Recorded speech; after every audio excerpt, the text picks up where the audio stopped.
Professor Christiansen, thank you for joining us this evening. What are the cornerstones of the EU-Chinese strategic partnership?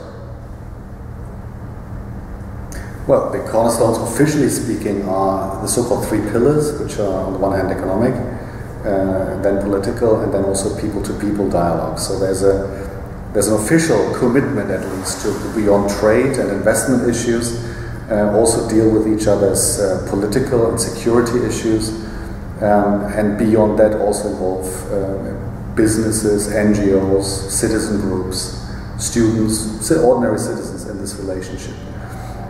It's an obvious attempt by both sides to make sure it doesn't only look like a purely trading relationship.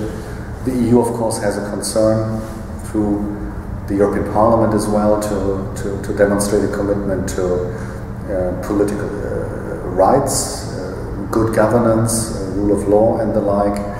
And equally, I think the Chinese also have an idea that the EU could politically be a partner, or that it needs to engage with the political concerns. They have a long-standing issue with an arms embargo that has been imposed after Tiananmen Square. So on both sides there's an obvious interest to go beyond the purely trade issues in this relationship. But to answer your question, I think trade remains the cornerstone. It is by far the most important dimension in this relationship. Can you talk about some of the key distractions that may be preventing each side from focusing on the partnership? Yes, unfortunately, these are rather large. I mean, while there is an official commitment to strategic partnership and there's a clear interest in both sides to relate strongly to one another and build this relationship into something more than just trade, there are huge obstacles in the sense that it is not the most important issue on either side.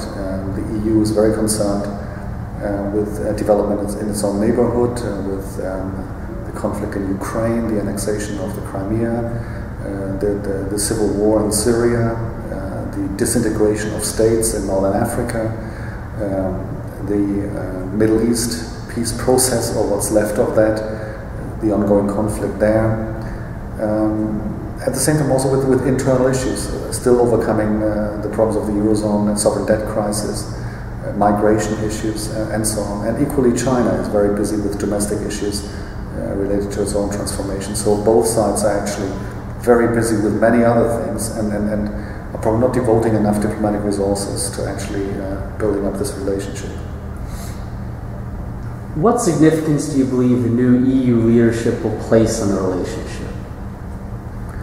Well, one would hope that it will be a high one, but it is difficult in this context of distractions I just mentioned. I think it's a moment to recognize how useful it is to actually have a structured dialogue, as they call it, because it's a moment in time with so many other issues and crises on the agenda where it could easily be forgotten or marginalized, that one needs to also build up a relationship with a distant partner. But fortunately, I think we have a structured relationship. We have set up certain institutions and procedures. We have an expectation of regular summit meetings, of